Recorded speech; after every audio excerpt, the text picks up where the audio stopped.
ಎಲ್ಲರಿಗೂ ನಮಸ್ಕಾರ. ಇದೇ ತಿಂಗಳು ವಿಲೇಜ್ ಅಕೌಂಟೆಂಟ್ ಹುದ್ದೆಗೆ ಸಂಬಂಧಪಟ್ಟಂತೆ ಕಡ್ಡಾಯ ಕನ್ನಡ ಭಾಷಾ ಪರೀಕ್ಷೆ ಇದ್ದು, ಆ ಒಂದು ಕನ್ನಡ ಪರೀಕ್ಷೆಯಲ್ಲಿ ಕರ್ನಾಟಕ ರತ್ನ ಪ್ರಶಸ್ತಿ ಪುರಸ್ಕೃತರ ಬಗ್ಗೆ ಪ್ರಶ್ನೆ ಕೇಳುವಂತಹ ಸಾಧ್ಯತೆ ಇದೆ. ಹಾಗಾಗಿ ಇವತ್ತಿನ ಈ ವಿಡಿಯೋದಲ್ಲಿ ಕರ್ನಾಟಕ ರತ್ನ ಪ್ರಶಸ್ತಿ ಪುರಸ್ಕೃತರ ಬಗ್ಗೆ ತಿಳ್ಕೊಳ್ಳೋಣ. ಈ ಒಂದು ಪ್ರಶಸ್ತಿಯನ್ನ ಎಸ್ ಬಂಗಾರಪ್ಪನವರು ಮುಖ್ಯಮಂತ್ರಿಯಾಗಿದ್ದ ಅವಧಿಯಿಂದ ಕರ್ನಾಟಕ ಸರ್ಕಾರ ಕೊಡಲು ಪ್ರಾರಂಭಿಸಿದ್ದು, ಇದುವರೆಗೂ 10 ಜನ ಕರ್ನಾಟಕ ರತ್ನ ಪ್ರಶಸ್ತಿಯನ್ನ ಪಡೆದುಕೊಂಡಿದ್ದಾರೆ. ಹಾಗಿದ್ರೆ ಬನ್ನಿ, ಯಾರೆಲ್ಲ ಯಾವ ಕ್ಷೇತ್ರದಲ್ಲಿ ಯಾವ ವರ್ಷ ಈ ಪ್ರಶಸ್ತಿಯನ್ನ ಪಡೆದಿದ್ದಾರೆ ಅಂತ ನೋಡೋಣ.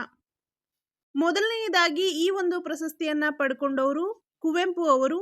ಇವರು ಸಾಹಿತ್ಯ ಕ್ಷೇತ್ರದಲ್ಲಿ ಮಾಡಿದಂತಹ ಅಗಾಧ ಸೇವೆಗೆ 1992ರಲ್ಲಿ ಈ ಪ್ರಶಸ್ತಿಯನ್ನ ಪಡಿತಾರೆ. ಅದೇ ರೀತಿ ಡಾಕ್ಟರ್ ರಾಜ್ಕುಮಾರ್ ಚಲನಚಿತ್ರ ರಂಗದಲ್ಲಿ ಸಲ್ಲಿಸಿದ ಸೇವೆಗೆ ಅವರು 1992ರಲ್ಲಿ ಈ ಒಂದು ಪ್ರಶಸ್ತಿಯನ್ನ ಪಡಿತಾರೆ. ಎಸ್ ನಿಜಲಿಂಗಪ್ಪ ಇವರು ರಾಜಕೀಯ ರಂಗದಲ್ಲಿ ಸಲ್ಲಿಸಿದ ಸೇವೆಯನ್ನ ಗುರುತಿಸಿ 1999ರಲ್ಲಿ ಈ ಒಂದು ಪ್ರಶಸ್ತಿಯನ್ನ ನೀಡಲಾಗುತ್ತೆ.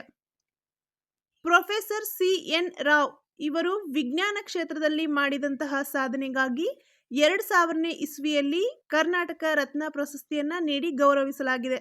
ಡಾಕ್ಟರ್ ದೇವಿ ಪ್ರಸಾದ್ ಶೆಟ್ಟಿ ಇವರು ವೈದ್ಯಕೀಯ ರಂಗದಲ್ಲಿ ಸಲ್ಲಿಸಿದ ಸೇವೆಯನ್ನ ಗುರುತಿಸಿ 2001ರಲ್ಲಿ ಈ ಒಂದು ಪ್ರಶಸ್ತಿಗೆ ಭಾಜನರಾಗಿದ್ದಾರೆ.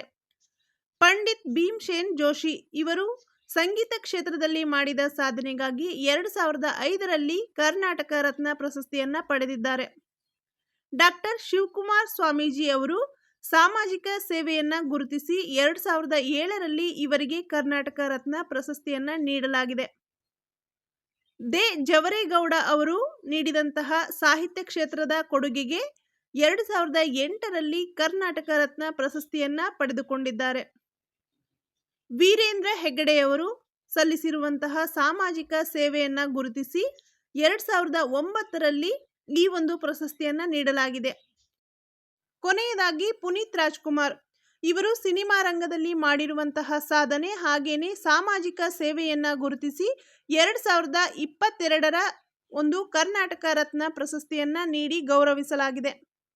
ಇದಿಷ್ಟು ಕೂಡ ಕರ್ನಾಟಕ ರತ್ನ ಪ್ರಶಸ್ತಿ ಪಡೆದಂತಹ 10 ಜನ ಕನ್ನಡಿಗರ ಕುರಿತ ಮಾಹಿತಿಯಾಗಿದ್ದು, ಈ ಮಾಹಿತಿ ನಿಮಗೆ ಇಷ್ಟ ಆಗಿದ್ರೆ ದಯವಿಟ್ಟು ಲೈಕ್ ಮಾಡಿ, ಹಾಗೇನೆ ನಮ್ಮ ಚಾನಲನ್ನು ಸಬ್ಸ್ಕ್ರೈಬ್ ಮಾಡೋದನ್ನು ಮರಿಬೇಡಿ. ಇದೇ ರೀತಿ ಕನ್ನಡಕ್ಕೆ ಸಂಬಂಧಪಟ್ಟ ಪುಟ್ಟ ವಿಡಿಯೋಗಳಿಗಾಗಿ ನಮ್ಮ ಚಾನಲನ್ನು ನೋಡ್ತಾ ಇರಿ.